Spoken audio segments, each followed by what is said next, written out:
Close-held crew were inland bound, breaking at dawn, break and away, to where our prize it can be found. breaking at dawn, break and away, Tight shut lips on hearts that stray, breaking at dawn, break and away, with fresh bright eyes on an unadorned blade, breaking at dawn, break and away, brought on board when we were blind, breaking at dawn, break and away, to what's afore and what's behind, breaking at dawn, break and away, Spitfire and hate sweat from my brow, breaking at dawn, break and away, hated you more than I do now, breaking at dawn, break and away, beauty and grace and watch them fall, breaking at dawn, break and away, amid the Dead Sea her stand tall, breaking at dawn, break and away, for life and death we journey on, breaking at dawn, break and away, have we the heart to break the dawn, breaking at dawn, break and away. When you were younger, you heard a story about the prize. What did the story promise, and what did it warn? I think one of the reasons that I joined up with the captain's outfit when I was younger is we both represent a group of people that the Empire has worked to erase. There are cultures that simply don't fit within the Imperial model, and they have made it their business to scatter and wipe them out. The captain is most certainly not like other captains and is not like other people. It is very rare to see someone who looks like the captain anywhere in the world. And it's also rare to see someone who looks like me. And I wondered for so long why that is. What was it about us that made it so that so much effort was made to erase us? And especially in the old days, there'd be a lot of exchanging of stories on the ship. And because the captain had put together such an eclectic crew, there were so many interesting stories from so many different places. We all originally shared that kind of connection of, we are doing this because there is nowhere else to go, because the Empire has decided that we should not exist. And I didn't see it at first. It took me a long time, long after most of the stories were told, long after the captain finally started staying her blade and just running the ship, that I pieced it together. The story that I heard when I was younger about the prize was a horror story among my people, a warning. And the captain had teased lots of stories about all sorts of things from her crew in the beginning. She doesn't ask for them anymore. And I think it's because she's gotten the information that she needs. At least enough to start searching. The story promised life eternal, but it warned of unending violence. You worry about this warning? Or is part of you looking forward to it so you can watch her dance? It is complicated. I think my people told this story as a warning, as something to frighten, because they had not seen the things that I have seen. I wouldn't expect someone who hasn't lived our lives to understand. But I know a truth that lives beneath the surface And that makes it so that I'm not worried. I am looking forward to it. Do you see the captain as a weapon, a messiah, or a friend? I don't think any of those things are fitting. I don't expect the captain's journey to save me. I don't expect the captain to fight my battles for me. She's certainly not a tool. And I used to think of the captain as a friend.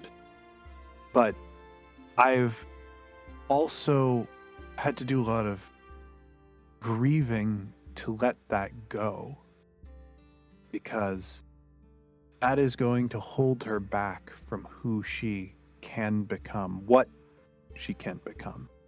And I think this world deserves people to support her becoming that. Do you still hide what makes you different? Did you ever? When I first joined the crew, I didn't need to. It was that sort of crew. We were all so different. We all came from these strange places that people simply could not understand. Those who had lived under imperial rule had been primed to be shocked, be frightened by people like us, simply because of where we came from and who we were. So I just lived. But as the crew grew, as our practices changed, it's not that I had to hide. I am, again, one of the longest established crew members aboard the vessel. I was here long before everybody else. But the culture did shift. There was a time where people would interact with me because they had to. I was simply senior crew, and it became less and less true as the ship grew and swelled, and people could keep themselves comfortable again. I don't hide myself, but I'm also not really approached either. Why do you think the rest of the crew keeps you at arm's distance? Why does a deer run when you approach it? How far would you be willing to go to help the captain become what she needs to become? I know that when the time comes, I will be able to push myself beyond words and beyond thought. I feel like my character might be one of the few crew who does spend time with you. Yeah. I think you are probably the last addition to the crew that was like it. There was this time where we were this more traditional pirate ship. You came onto the crew, and it felt like this is how things used to be. And I feel like my character definitely suspects that you were the last piece of the puzzle that the captain needed to actually pursue all of this, which is so interesting as your selfish little agenda has landed us in some of this predicament. She had good reasons to try and escape who she used to be, and I also feel like it's only been in the past couple of months that she's stopped hiding as much, especially after that was destroyed. She'll push up her sleeves to show the scales on her arms occasionally. A selfish reason can still be good. That's... Yes. If there were benefits. Mm-hmm. What are you looking at me like that for, Emily? Pushing up her sleeves to show the scales on her arms. You're just throwing that one in there? Just gonna leave that You one just on the think you table? can slide that past me? Yeah, she's got scales. It's like partially up her arms. What of it? Moving on to our next question. The captain once broke a promise that they made to you. Why have you forgiven them?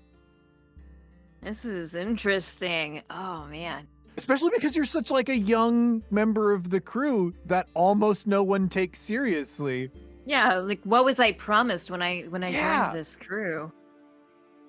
And it doesn't need to be when you join the crew. It was just at some point, and it could be when you join the At crew. some point, something. The captain made you a promise and then broke it. Could even be on this journey.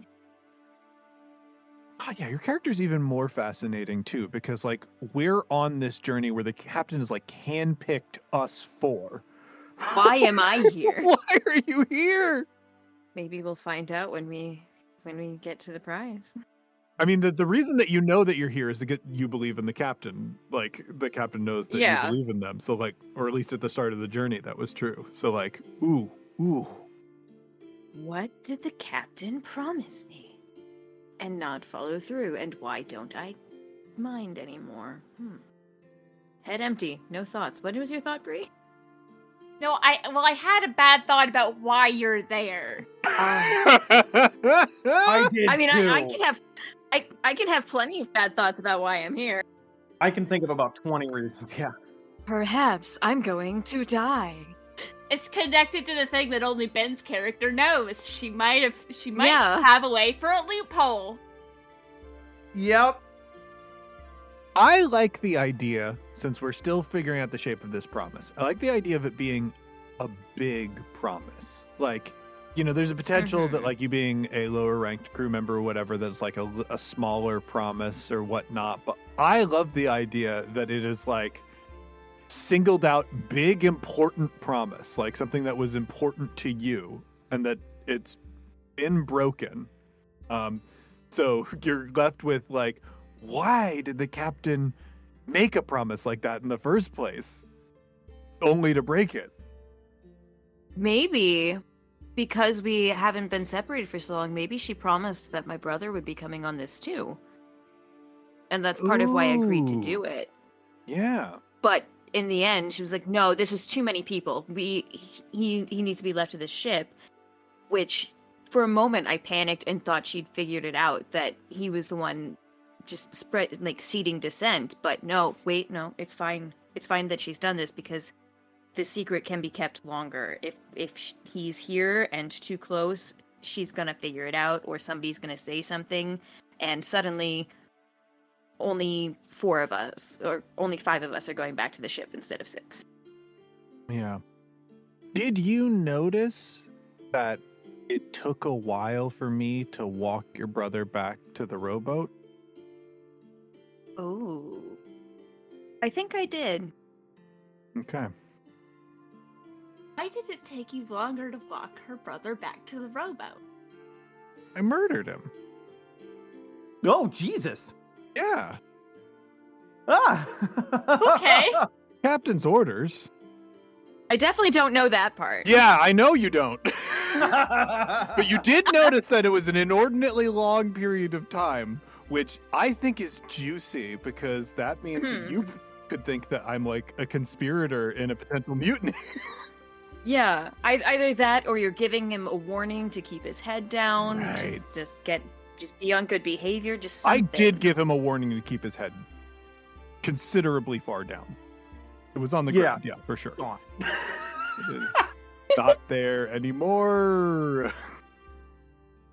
I'm pretty sure I know, but I'm not gonna say anything.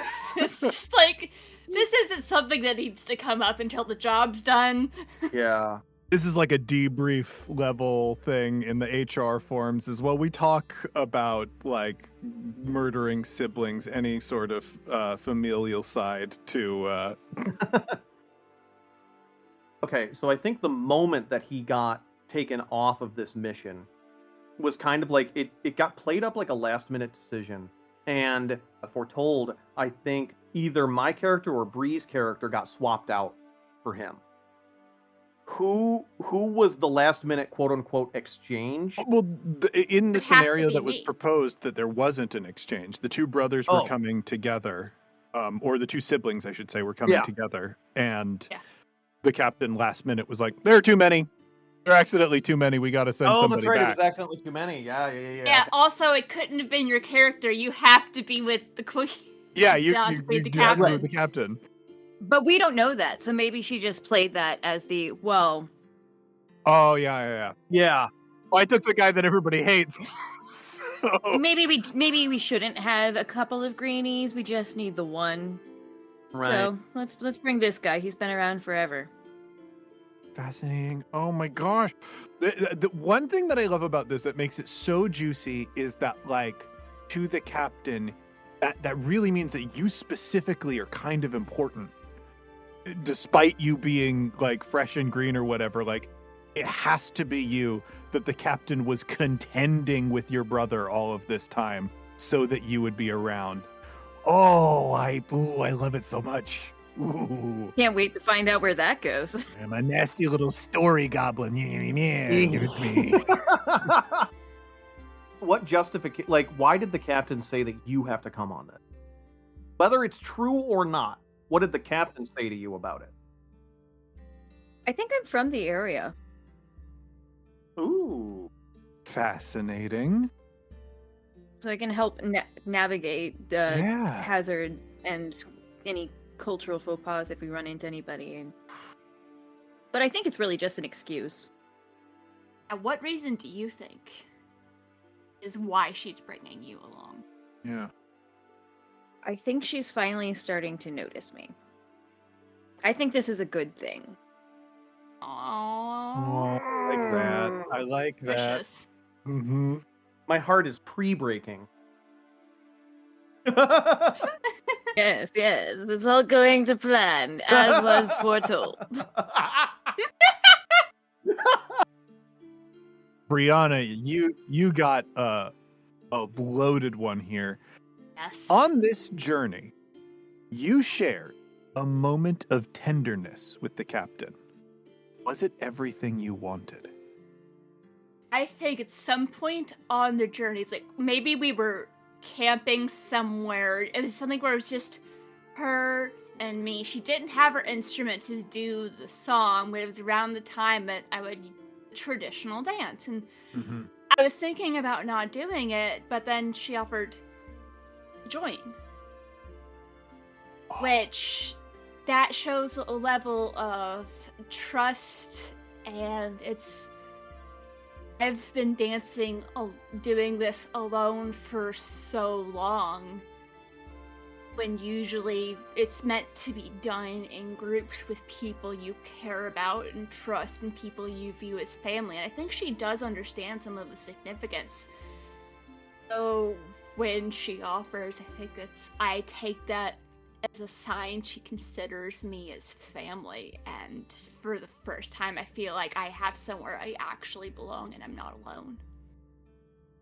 So, we know that, like, this was like kind of a secret, private dance that you did for yourself. Is there anything specifically about the dance that made it something that you felt a need to hide most of the time? Like, or is it just a general kind of wariness of others? So it's something that my people would do in the open. Mm-hmm. And then when the Empire came along, we had to start hiding it. So I was taught to not share it with people. And so, like, I still, like, I keep it private because of that, and also because I don't want people to be able to connect the dots to Sure. who I used to be. And I think it's also, some of it's like a personal thing. It's like usually like a private done with people, and I didn't think that the crew would understand. What's one little thing that she threw in there that really surprised you? More so than even participating. Like, there was a little extra detail that just took it way over the edge. I think it was when in the dance she grabbed my hands. Is that something that is part of the tradition? Like what was the significance of that moment? Something that she knew that I explained why it surprised me is because it's usually used to symbolize that you view someone as equal or as partners, like on the same level. Like, it's quite the statement. Yes, it was done in private, but she still grabbed my hands and during the dance. And I think this is when I start to fall a little bit in love with her. Well, let's be real. I have been for a while. It just gets worse. Sure. Some forms of love are chronic conditions that will kill you eventually. For sure. Yeah, it's that moment of when I became more devoted to her than the goddess I was raised to pray to. Mm-hmm. Of course, she's a follower of Lotharis. I'm a pirate. Of course, I am. Oh yeah. Mm-hmm. This whole thing is very Lotharis coded. Okay. This is an interesting one to go to you, Ben. You once refused an order. What did the captain do to make sure that you never forgot your disloyalty? And I think the most interesting part of this is disloyalty. Yeah. Because you've probably refused a lot of orders that there was no loyalty there to, harm. So clearly the order must have been deeply important, and I crossed a line somewhere and never crossed it again. To make sure that you never forgot. Mm-hmm. And then make sure you never forgot your disloyalty. So it's like in refusing this order, there was something real in a connection between the two of you that was harmed. Yeah. And she reacted in a way to make sure that, that would be important to you for the rest of your life. Which she was going to make sure was very long, too. Yeah. Yeah. Oh, man. Oh, it's a scorcher. There are clouds forming in my head. The storm is rolling in. I'm getting there. I promise. I don't know what the order was, and I will accept comment from the rest, but I do know what the consequence was. Love that. She personally slaughtered everyone that I knew in my home village. Oh. This was early on in the relationship. Is this before we're a crew? Yeah. Whoa! This is definitely before we got chemically bonded. Right? Sure. Whoa! Oh yeah. This has been an incredibly toxic relationship, and it's bad. Really, really vile. And okay, it's built. I'm getting there. So here's how it went down. I disobeyed something and caused her to lose something as a consequence of my disobedience that she valued and loved. This was, once again, I was just kind of a tag along, like sort of an old friend that would come and go as he pleased. And this is when things started getting set in motion for us. I refused to do something. It caused a catastrophe for her. She lost something that she loved. So she tied me to the mast, sailed all the way back to my hometown, ordered that the ship be pointed at the town, and forced me to watch everything get completely ransacked and destroyed as a direct punishment. Just one of the deepest and cruelest acts anyone, probably except your character, James, has ever seen. Nuts. Yeah. Wow. Yeah. What was the person's name that died because you wouldn't do what she asked? Oh, we're naming things now. What was the person? What was the person? What was the relationship? The name, maybe. Unless you're really good at coming up with names. Who did she lose? Her mentor. The last person other than her that knows the secret techniques behind her swordsmanship. And this person is also very much a father figure to her. Why did you say no? Why did you not save him? Why did he tell you not to save him? God! Oh my god! The easy answer is because he wanted his technique to die with him. Yeah. That's the straight ahead one. I think that's part of it too, probably. I think that is kind of part of it. Or because she needed to learn about letting go. I think, I think there's an element of that. He wanted her to stop. And she refused to stop doing what she was doing. He wanted her to be done with this, and they had talked long about it, and she was not going to let it go. This is when she was still very young and impetuous. And he knew that we were very close, and he was like, hey, if there's an opportunity to, make it so that what I do here stops spreading around and stops getting taught and stops getting learned and used, I would love it if you would help me with that. This is when I was a very different person. This was when she was a very different person. We may have even been, I don't think we were ever like lovers, but there was definitely like some flings there, right? Sure. And a friendship.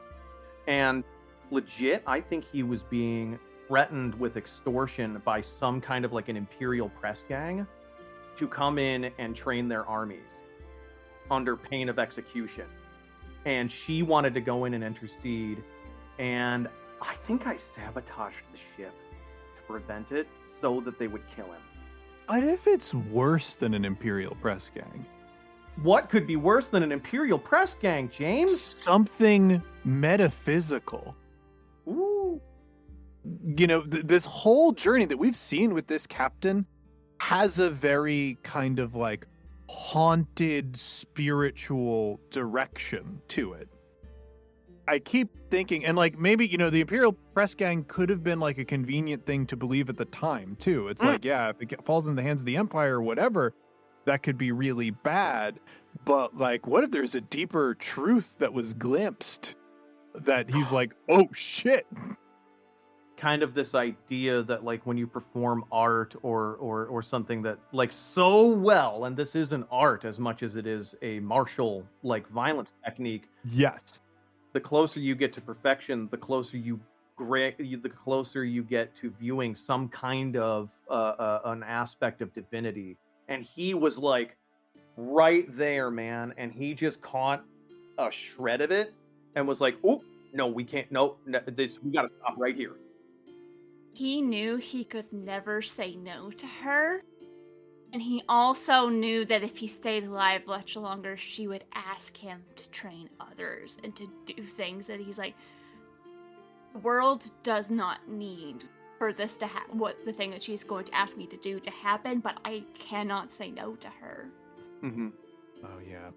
If I get sick or something, just let me die. I think that's in there. James, look, you were about to grab something too. Where were you headed with that? The story that I had about the prize was that it was something that promised eternal life and warned of unending violence. And it's like, if the god that lies at the end of perfection of this art were to enter the world, it would kind of be introducing a god of perfect violence to the universe, like in a way that would change things. So that's kind of like, maybe that is what she's chasing. That's what her mentor tried to stop from happening by losing his life.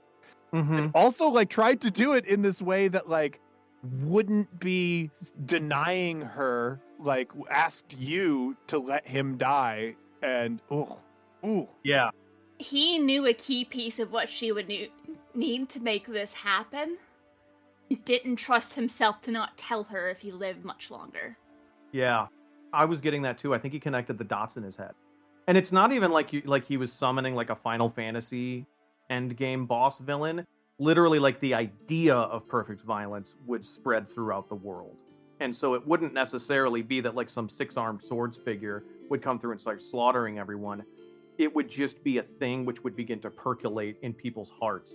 And that's somehow more terrifying. I would be so bad with the brazen. It'd be terrible! We come to my question here, which is, the captain once professed a love to you. What was it, and why did you choose to keep it secret? It's kind of the same answer to a question that I was asked much earlier in this game, and the answer is, I didn't think anyone else would understand it. I've had a lot of late night talks with the captain, around a fire, sometimes after raids. It wouldn't be a celebration, but the people on the crew needed to be together, to sit with one another. It's the only way to process things that you have to do sometimes. Usually, there's a lot of drinking, and people around these fires would drop off to sleep or some other kind of unconscious stupor, one by one, to escape the horrors of what they have done, or finally face those horrors once more in their nightmares. But the captain and I shared something, and that was an affinity, an enthusiasm for the work. And the captain and I occasionally spoke of the Empire, our great enemy, the thing that had ultimately pushed everyone at the time on the crew in the direction of becoming who we were.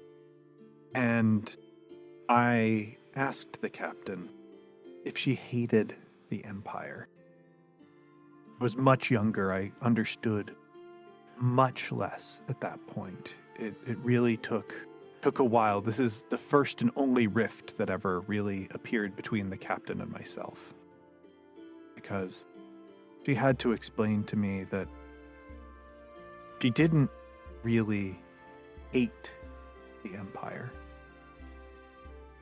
There was even some affection that she felt towards it. And that's because, on some level, you always appreciate the thing that introduces you to your true love. The captain could not be what she is, could not become what I believe she will become, unless she was pushed into those circumstances. And even very early on, she had the presence of mind to appreciate that.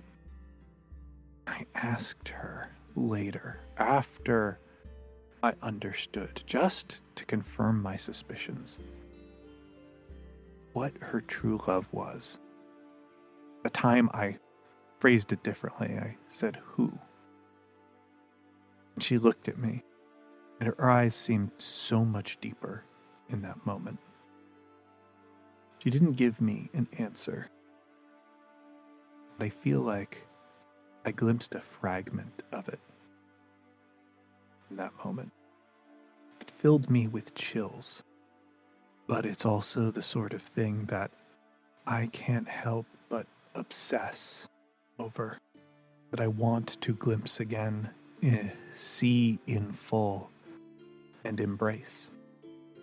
It's easy to understand how she could fall in love with. You sometimes pity the Empire for not knowing what thing that they have created that will bring their downfall.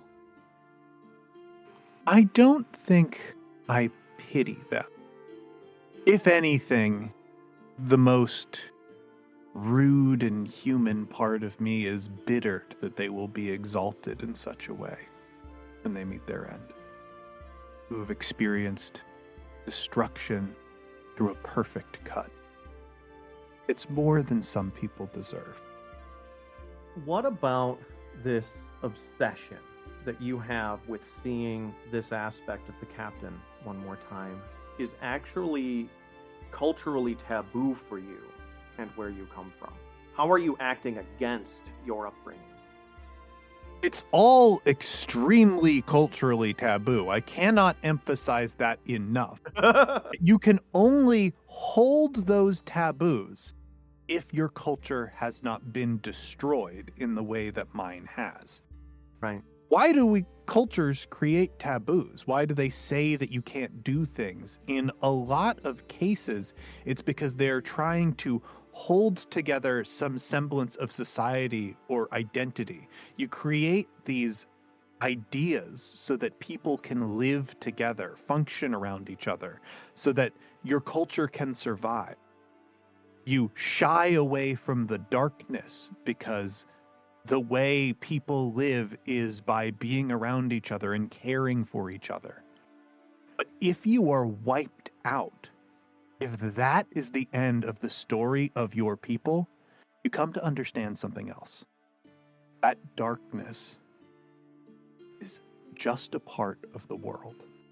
Sometimes you separate things from yourself. But you are a part of the world, and therefore they are a part of you.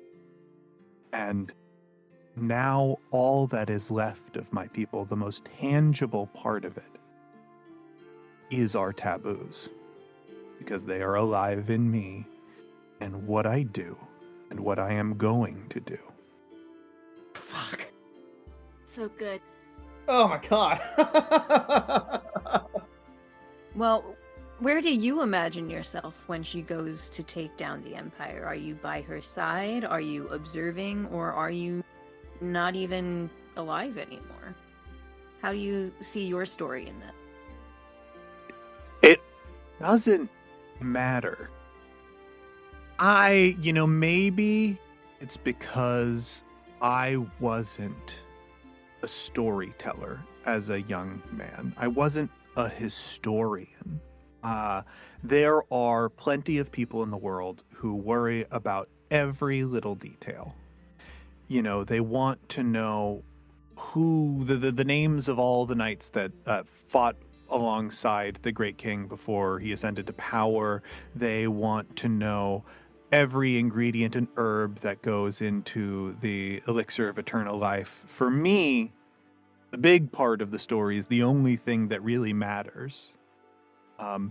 So who was the person who fought at the captain's side, who caught arrows and fire and blades so that the captain could keep walking forward? That doesn't matter. I've seen something more beautiful than that. I know the captain can hold it. Do you even think about what the world will be once the captain has accomplished what she set out to do?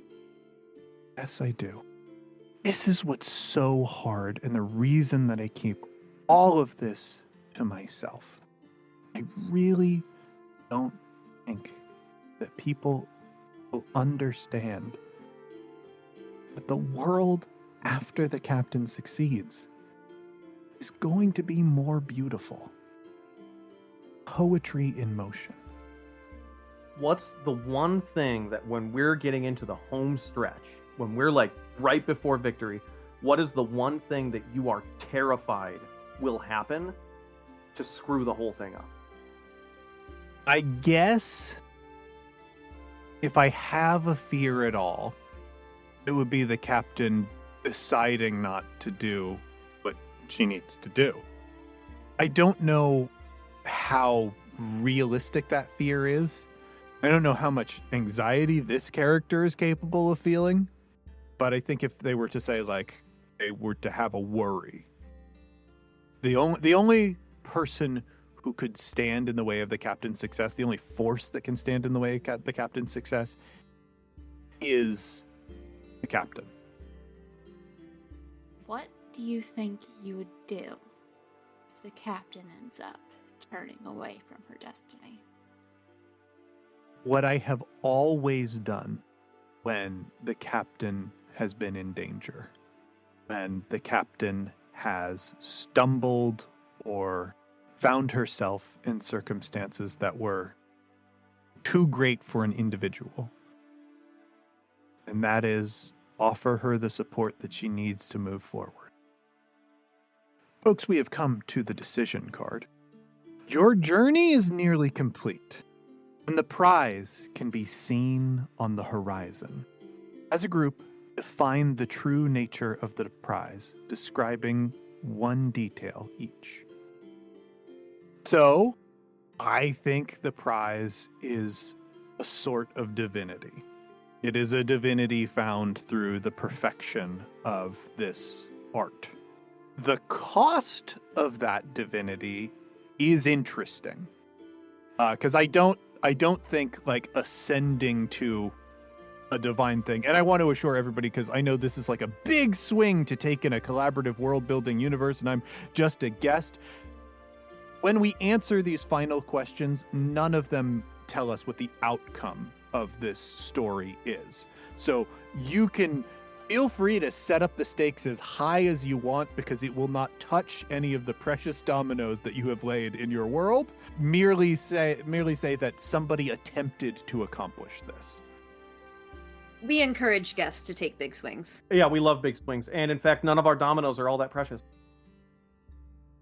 I do think the cost of bringing a new kind of divinity into the world might be eliminating a previous god.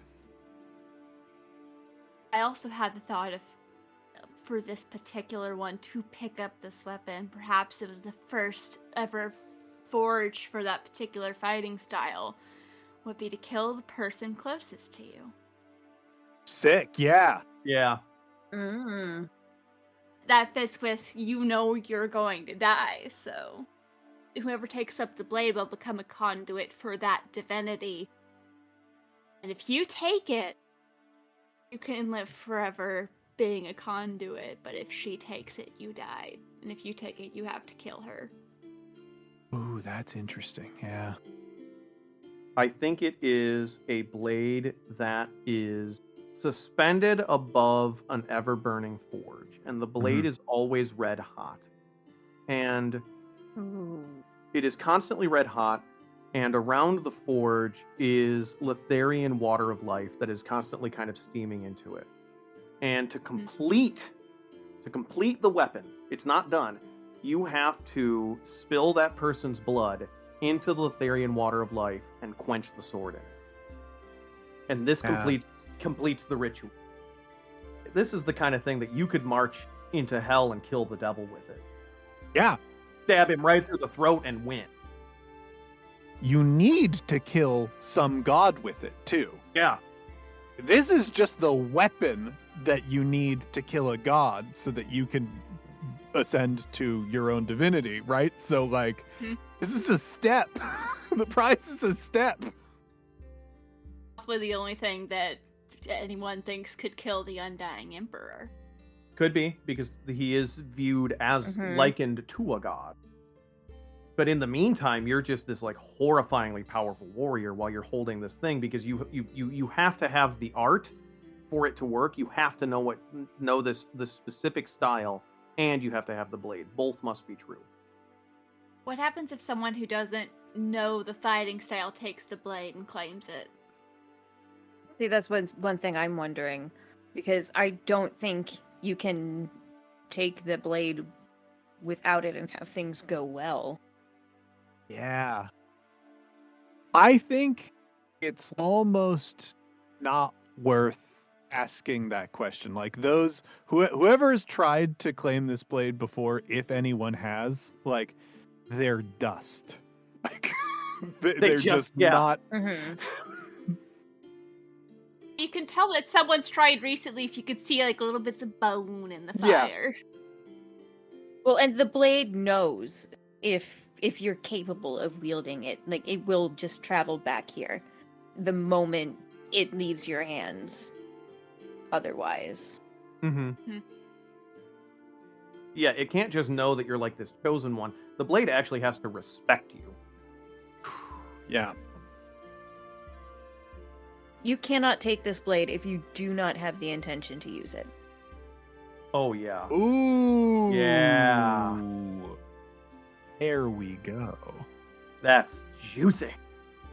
What if part of taking the blade is you have to utter the name of a foe as you take it, and then when you slay that foe, it will give you what you need to become a god? Or that could be a different story. It's like you ascend when you kill your greatest foe. Interesting. It could even be that, like, this is almost like you think, okay, I've got the blade, this is the end of my journey, and then you realize what the blade is going to ask of you for ascension, and it's like, oh my god, my journey is only just beginning. Like, everything that it took to get me here is only like, I don't know, a third of the way there. There's still 2 more discs to this game. Nerd. You're a nerd. Rude. Yes. All right. I think we have, like, even if some of them are vague, I feel like we have enough details that we understand what the prize is now. Oh, yeah. Before you move to claim the prize, vote what you believe is the most important truth you have learned about the captain on this journey. You should vote thumbs down if you believe that the truth is the captain is strong or wicked. Lay your hand flat if you believe the captain is weak or foolish.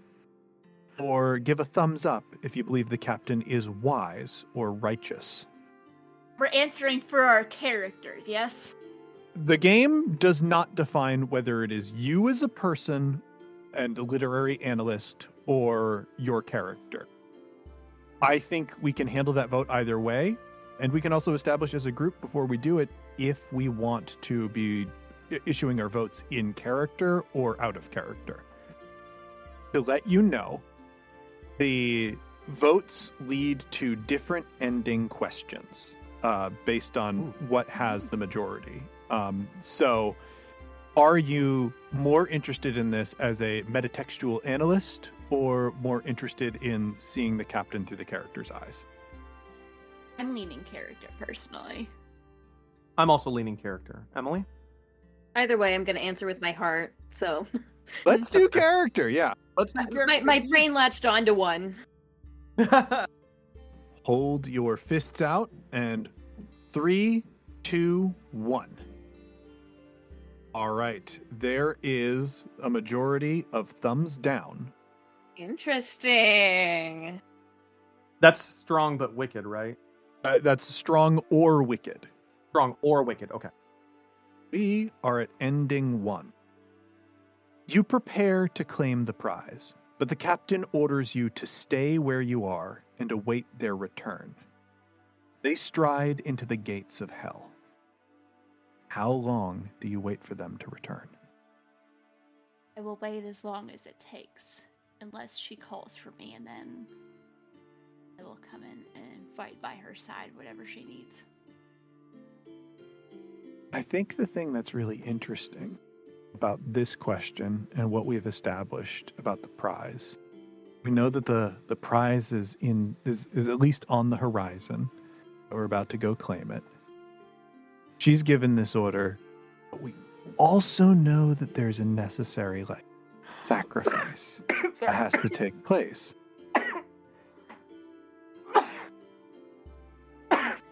Vince immediately starts dying. Yeah. Well, okay. Sorry. Yeah. So never mind. That's answered my question. That's I answered know. my question.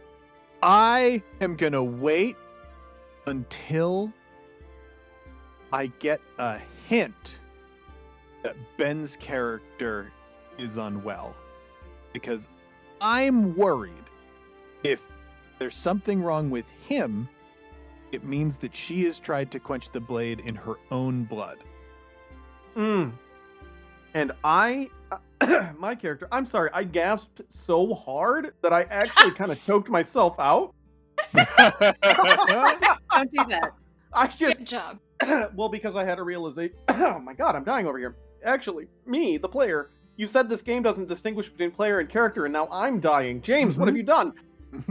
When you game design too well, that can happen. People can die. Yeah, if you die in the game, you die in real life. It's a known problem. We call it the Jumanji paradox in game design. You have to make your game a little bit bad so you don't Jumanji people. Yeah. See, I actually made a prediction when we started that Ben would die by the end, so this is great. That's a pretty easy prediction to make. My favorite thing to do is die. I think my character has potentially correctly recognized this as a test. And that really what's going on is that the captain is waiting for the first person to go in and check on her. And I have stubbornly decided that I am going to stand out, because I think so we had established before that the frequency of times that we have to do our little drinking game together has increased, and I think we're doing it at like every meal by now, the closer we get. And I have stubbornly decided to sit my butt on the stairs outside of the entrance and not go in, even as like the color begins to drain from my face and my eyes get like jaundiced, and like it becomes really obvious that my body is rapidly shutting down. See, that's strange to me, or interesting, because I had decided that my character would wait until there was a sign from any of those who actually know the captain better that, well, maybe things aren't progressing, and then I would want to be the first to go in. Gosh, and your character is still the deepest, like, enigma that I have in this game, because she needs you here. She wants you. But why? I think I'm not even looking at the rest of you. I'm just staring at where she left. I'm kind of imagining this scene as like the final scene of a movie, and it's very much shot like the showdown in a spaghetti western, where it's it's dead silence, a slowly rising orchestra to establish tension, and then just staggering amounts of eye contact and shots of character, reaction. No dialogue whatsoever, just this like sense of deep and foreboding vibes while we're all standing outside waiting for something to move. Yeah, the interesting thing is, like, my character definitely doesn't have the knowledge that yours does, or the suspicion that yours does, that this is some kind of test. Because I feel like if he felt that, he would like go in right away, you know, if it was necessary. But he's also, you know, he doesn't want to disobey the captain's order, so he would never think that like the true thing is disobedience in this moment. Gosh, yeah. So wow, yeah. It's just this standoff. How do you react when you notice Finn's character is dying on the steps? Yeah, I think the real tension is, like, I know if something is happening to him, then something is happening to her. And, you know, I think we can get pretty far in, like, that expression of illness before I go in. Because, like, again, my fear, the only fear that we've established for me, is that she somehow wouldn't go through with it. And I didn't think that was a possibility. But if he gets ill enough, it could just be that, like, I go, oh, is she turning away? Does she need? And so, like, I think if anyone is going to go in, it would probably be my character. Just because, yeah, well, I've already committed to, like, be the support that she is going to need in whatever moment to ascend to what she is aspiring to. But we don't know if that happens. We don't know if any of that happens, because we have all answered the final question. Oh, that's and the game is over. We never actually resolve it. Oh, that's so mean. You want to know what I think happens while we're waiting and you're dying? A bridge shows up. Hey. Oh, this was fun. That was amazing. It's fine if you don't understand. Just go eat a fish about it. Yeah. Well, what a delightful time! So much fun to allow me to come and play in your world and possibly introduce a truly horrifying presence into the metaphysical texture of your universe. What a delight! I have several of those. Sure, Yeah, that's sure. very It on is a brand for fantasy us. setting. You're gonna get a few. Yeah, it fits right in. Great. Thank you so much, James, for being here. That was outstanding. That was heartbreaking. I'm palpitating. Absolutely incredible. Just fantastic. That was so much fun. This game rocks. So much.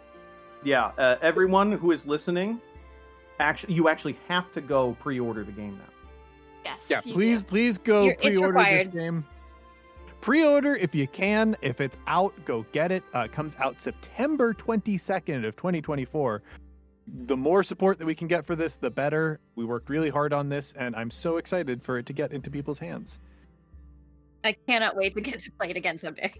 having done design in this space before, writing prompts that good is so damn hard. And it's just so well put together. It's wonderful. Yeah, it is easier to write prompts like that when you are inspired by For the Queen, which, Alex Roberts, boy, can she write some prompts. So yeah. But thank you all so much. Yeah, thank you very much. That was Game Woven. Thank you, James D'Amato. Thank you, Brianna. Thank you, Emily, as was Foretold. And of course, thank you to me, TT Benjamin. And we will see you all next time. Cheers. Bye. Bye. Bye. Thank you for listening to Game Woven. This week we have played O Captain, My Captain by James D'Amato, featuring special guest, the one and only James D'Amato, as well as our usual crew of TT Benjamin, Brianna Jean, and Emily. If you like what we're doing, go check us out on social media at Game Woven and support us at patreon.com/GameWoven. Also, don't forget to leave us a review so your friends can know where to find us, because word of mouth does a lot, and you know you love us.